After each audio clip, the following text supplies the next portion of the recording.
A Rádio Rio de Janeiro apresenta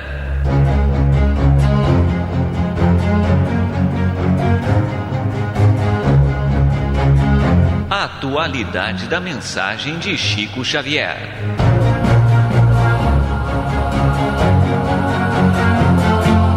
Este programa levará até você a mensagem de espiritualidade e de esclarecimento da obra mediúnica de Chico Xavier e da sua participação pessoal nas entrevistas concedidas sobre temas da atualidade.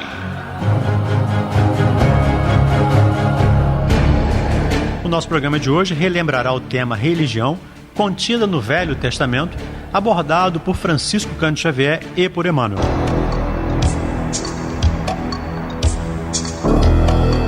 E foi perguntado a ambos se, em face da ciência e da filosofia, como interpretar a religião nas atividades da vida. Ao que responderam: religião é o sentimento divino, cujas exteriorizações são sempre o amor nas expressões mais sublimes. Enquanto a ciência e a filosofia operam o trabalho da experimentação e do raciocínio, a religião edifica e ilumina os sentimentos. As primeiras se irmanam na sabedoria, a segunda personifica o amor, as duas asas divinas com que a alma humana penetrará um dia nos pórticos sagrados da espiritualidade. No princípio era o Verbo. Como deveremos entender esta afirmativa do texto sagrado? O apóstolo João ainda nos adverte que o Verbo era Deus e estava com Deus.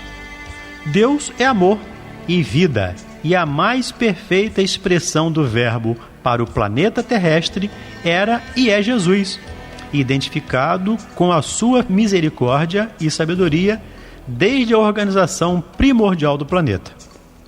Visível ou oculto, o Verbo é o traço da luz divina em todas as coisas e em todos os seres, nas mais variadas condições do processo de aperfeiçoamento. Por que razão a palavra das profecias parece dirigida invariavelmente ao povo de Israel? Em todos os textos das profecias, Israel deve ser considerada como o símbolo de toda a humanidade terrestre sob a égide sacrossanta do Cristo. Deve-se atribuir ao judaísmo missão especial em comparação com as demais ideias religiosas do tempo antigo? Ao que responde Emmanuel na psicografia de Francisco Cândido Xavier. Embora as elevadas concepções religiosas que floresceram na Índia e no Egito e todos os grandes ideais de conhecimento da divindade que povoaram a antiga Ásia em todos os tempos, deve-se reconhecer no judaísmo a grande missão da revelação do Deus único. Enquanto os cultos religiosos se perdiam na divisão e na multiplicidade, somente o judaísmo foi bastante forte na energia e na unidade para cultivar o monoteísmo e estabelecer as bases da lei universalista sob a luz da inspiração divina. Por esse motivo, não obstante os compromissos e os débitos penosos que parecem perpetuar os seus sofrimentos, através das gerações e das pátrias humanas no doloroso curso dos séculos, o povo de Israel deve merecer o respeito e o amor de todas as comunidades da terra, porque somente ele foi bastante grande e unido para guardar a ideia verdadeira de Deus através dos martírios da escravidão e do deserto. Como deve ser considerada no Espiritismo a chamada Santíssima Trindade da teologia católica? Os textos primitivos da organização cristã não falam da concepção da Igreja Romana quanto à chamada Santíssima Trindade. Devemos esclarecer ainda que o ponto de vista católico provém de sutilezas teológicas, sem base séria nos ensinamentos de Jesus. Por largos anos, antes da Boa Nova, o brahmanismo guardava a concepção de Deus dividido em 3 princípios essenciais: que os seus sacerdotes dominavam ou denominavam Brahma, Vishnu e Shiva.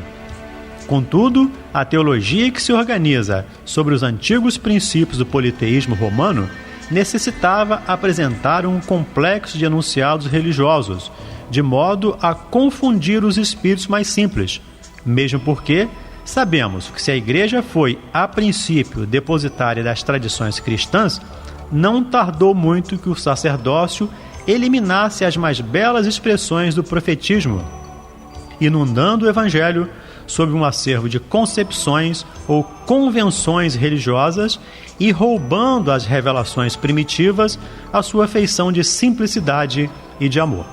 Para esse desiderato, as forças que vinham disputar o domínio do Estado em face da invasão dos povos considerados bárbaros se apressaram no poder em transformar os ensinos de Jesus em instrumento da política administrativa, adulterando os princípios evangélicos nos seus textos primitivos e assimilando velhas doutrinas como as da Índia legendária e organizando novidades teológicas com as quais o catolicismo se reduziu a uma força respeitável, mas puramente humana, distante do reino de Jesus, que na afirmação do Mestre, simples e profunda, não tem ainda fundamentos divinos na face da terra.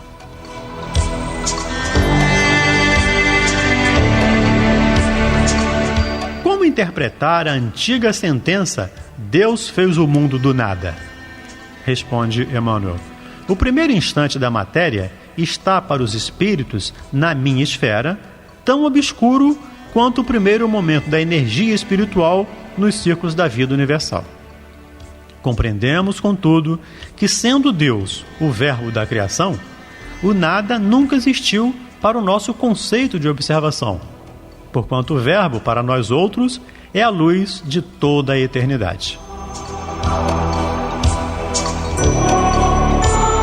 Outra pergunta feita a Emmanuel foi a seguinte: os dias da criação, nas antigas referências do Velho Testamento, correspondem a períodos inteiros da evolução geológica?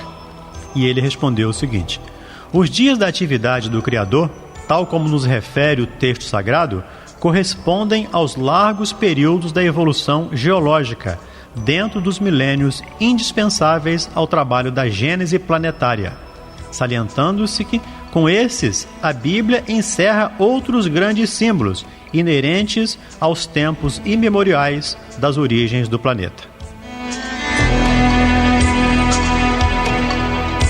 E qual a posição do Velho Testamento no quadro de valores da educação religiosa do homem? No quadro de valores da educação religiosa na civilização cristã, o Velho Testamento, apesar de suas expressões altamente simbólicas, poucas vezes acessíveis ao raciocínio comum, deve ser considerado como a pedra angular ou como a fonte máter da revelação divina. Os 10 mandamentos recebidos por Moisés no Sinai, base de toda a justiça até hoje no mundo, foram alterados pelas seitas religiosas? As seitas religiosas de todos os tempos, pela influenciação dos seus sacerdotes, procuraram modificar os textos sagrados. Todavia, apesar das alterações transitórias, os 10 mandamentos, transmitidos à terra por intermédio de Moisés, voltam sempre a ressurgir na sua pureza primitiva, com base de todo o direito no mundo, sustentáculo de todos os códigos da justiça terrestre.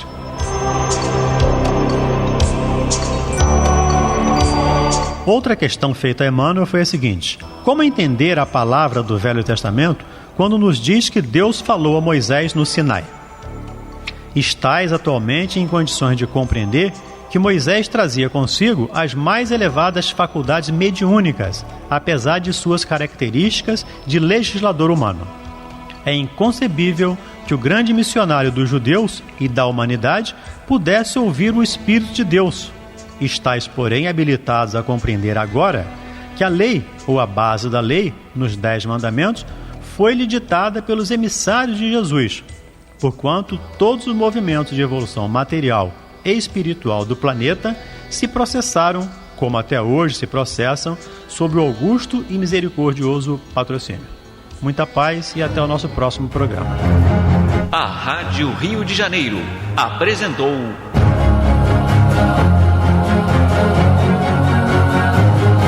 a atualidade da mensagem de Chico Xavier.